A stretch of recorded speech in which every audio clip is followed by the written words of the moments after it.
humanity is so lost once you walk inside those walls. I believe, and I really challenge people to reflect on the fact that it's easier for us on the outside to sleep at night when we just think that the prison is filled with monsters. But that's not the reality. The reality is our prisons are filled with our neighbors. They're within our own communities, and we should be treating them like community members. And so that connection is a lot of times what brings hope to people who are serving sentences, and is oftentimes the only piece of hope that they have, is maybe that connection with one volunteer, or that connection with one staff member, or one letter that they get to write each week. My name is Laura Boesen, and I'm a program associate on the Legislation Ally Relations team at Law Enforcement Action Partnership. And people just want to turn the other way. They want to avoid and ignore what's happening within our prisons because they don't relate to it. And unfortunately, incarceration doesn't matter to a lot of people until it happens to them. It might happen to you as an individual where you go to prison or you spend time in jail. It might happen to a family member, a loved one. It might happen on a random Tuesday, and incarceration enters your life. And until that moment, so many people turn a blind eye. But what people don't realize is that even if you don't know the individual, those are human beings inside the walls. A lot of people would rather just ignore it. And when we do that, we allow for so much harm to be done. And instead, if we were the ones to show up to the prisons, to enter as volunteers, to start working within corrections, to really care about reform, we would see a transformation in the men and women serving time. And those men and women, majority of them become your neighbor. And so we are developing communities while they're serving time.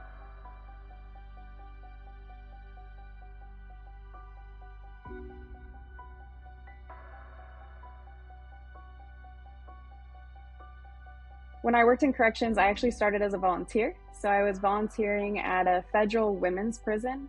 During that time, I went and taught a class called Houses of Healing, which was a trauma-based class, really bringing healing inside to the women.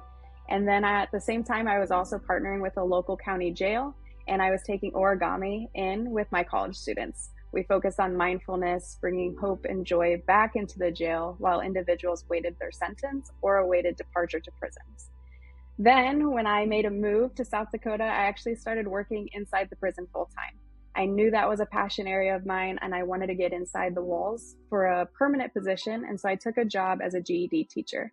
When I was teaching GED, I also had the opportunity to teach leadership and character development courses, career readiness classes, hope and happiness classes, and I even brought origami back into the prison as well. After some time with the prison system, I decided I really wanted to focus on larger reform, which is what brought me to Law Enforcement Action Partnership. A moment that has lasted through my career within corrections is actually from the very beginning for me. When I started volunteering for prisons, I actually started volunteering for local jails at the same time. And I was taking college students into the jail with me. One of my college students, Elena, had an idea to bring origami into the jail as a way to prompt mindfulness and really teach a new skill to people who are awaiting trial or awaiting their departure to prison.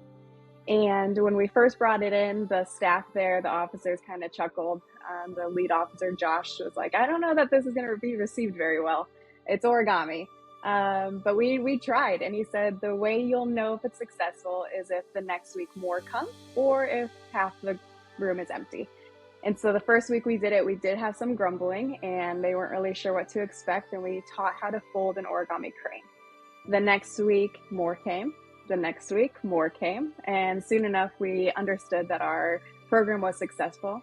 But the moment that really lasts for me is one night I came in and Josh asked me to come into the housing unit, which was unheard of. I had never done that before. And he was like, hey, you just have to see this.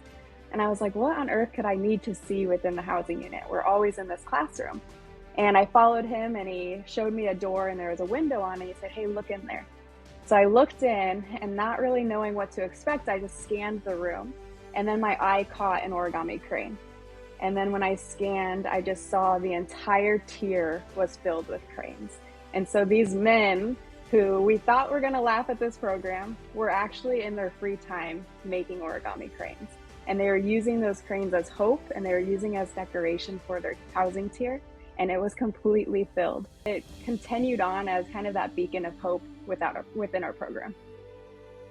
We are developing communities while they're serving time, and I would love to see people put heart into that and really care about the outcomes of, if an individual is spending 2 years to 20 years to life in prison, what could they be doing with that time, and how much would that change your community when they release?